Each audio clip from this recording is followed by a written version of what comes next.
요나서 53강입니다. 세 번째, 말씀을 받은 니느웨 백성의 태도. 니느웨 백성들의 죄악이 하늘에 사무쳤습니다. 예로부터 언제나 죄악의 도성은 죄에서 돌이키지 않는 한 하나님의 심판을 모면할 길이 없었습니다. 노아 시대가 그리했고 소돔 고모라가 그랬습니다. 지금 니느웨 성도 예외일 수 없는 것입니다. 그러므로 하나님께서는 요나를 보내서 40일 후면 니느웨가 무너지리라고 경고케 하셨습니다. 요나는 이 큰 니느웨 성이 무너지는 것이 전쟁에 의해서가 아니라 노아 시대처럼 하늘로부터 오는 폭우와 지진과 의뢰나 유황불에 의해 소돔 고모라처럼 무너지리라고 선포했을 것입니다. 하나님의 재앙의 날이 오면 많은 재산이나 큰 규모의 성벽도 그들을 멸망해서 보호하지 못합니다. 아무리 튼튼하고 크다고 해도 하나님이 내리시는 재앙 앞에는 힘없이 쉽게 무너지고 만다는 사실을 외쳤을 것 같습니다. 참으로 니느웨 백성은 위기를 만난 것입니다. 우리는 살면서 종종 위기를 만납니다. 위기라는 말은 자신의 힘으로 해결하기 어려운 문제를 만났다는 말입니다. 위기를 만나는 원인은 여러 가지가 있습니다. 그러나 분명한 사실은 어떤 이유로 위기를 만났든지 간에 위기를 잘 극복하면 그것은 나라이든 개인이든 유익이 된다는 사실입니다. 니느웨 백성들의 형편을 살펴봅시다. 그들은 지금까지 한 번도 어려움이 뭔지 위기가 무엇인지 모르고 살아온 자들이라 생각됩니다. 그러나 지금은 틀림없는 위기가 닥쳤습니다. 이제 40일 후면 성이 멸망할 것이기 때문입니다. 그러나 위기가 있는 곳에는 하나님의 은혜도 있다는 것을 성도들은 알아야 합니다.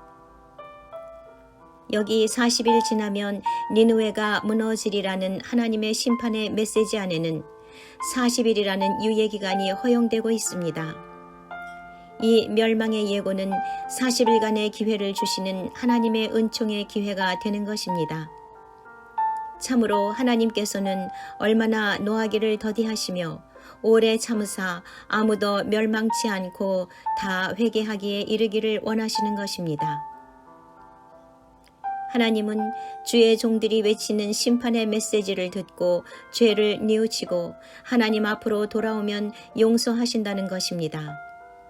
이 정해진 하나님의 심판의 날은 하나님께는 천년과 같이 오랜 시간이지만 불의하고 추한 죄를 짓는 자들에게는 너무도 빠른 짧은 시간이라고 생각될 것입니다. 지금도 분명히 하나님의 심판의 날이 정해졌습니다. 우리도 이 유예 기간을 살면서 각성하며 회개하고 죽음에 대한 준비를 해야 하는 것은 당연한 것입니다. 다행히도 요나가 전한 멸망의 예고, 심판의 말씀은 죄악에 깊이 잠든 니느웨 성 사람들의 귀에 무서운 하나님의 경고의 음성으로 들려졌습니다. 3장 7절에 보면 니느웨 온 백성은 물론 왕까지 이 소식을 듣게 되었고 왕은 전국에 비상사태를 선포하였습니다. 사람은 물론 짐승들까지도 베옷을 입고 금식하며 회개운동을 전개시켰습니다. 지금까지는 저들이 빵 문제를 가장 귀중히 취급했으나 그보다 더 중대한 문제가 영원히 사는 문제가 되었습니다. 육신이 사는 문제보다 영원히 문제가 더 시급함을 인식하고 먹고 마시는 일을 잠시 중단하자고 한 것입니다. 이것은 저들에게 있어서 참 다행한 일입니다. 이는 하나님의 긍휼의 은혜가 임하는 증거이기도 합니다. 과거에는 비록 불의를 쫓던 사람들이지만 지금은 하나님의 말씀 앞에서 영원히 살아야 한다는 최선의 문제를 발견했으니 이 얼마나 잘한 일인가요? 오늘에 사는 현대인들이 본받아야 할 일입니다. 지금을 위기의식을 갖고 하나님의 말씀에만 귀를 기울여야 합니다. 수많은 죄를 범한 인생이라도 하나님의 말씀을 두려움으로 받아들일 때 새로운 생명의 운동이 일어나기 때문입니다. 지금까지 영혼보다 육신을, 하나님보다 세상을 더 소중히 여겼던 그릇된 생각을 깨끗이 버리고 영혼이 잘 되기를 힘쓰시고 세상보다 하나님을 더 소중히 여기며 잘 살기 운동에서 바로 살기 운동으로 전개해야 할 것입니다. 주님, 천년을 하루같이 참으시는 주님의 은혜를 감사드립니다. 그날이 도적같이 임하는 줄 믿습니다. 육적인 일에 힘쓰는 것이 아니라 하늘나라 생명책에 나의 일이 기록된다는 것을 항상 명심하며 살게 하소서. 하늘의 복을 사모하며 살게 하소서.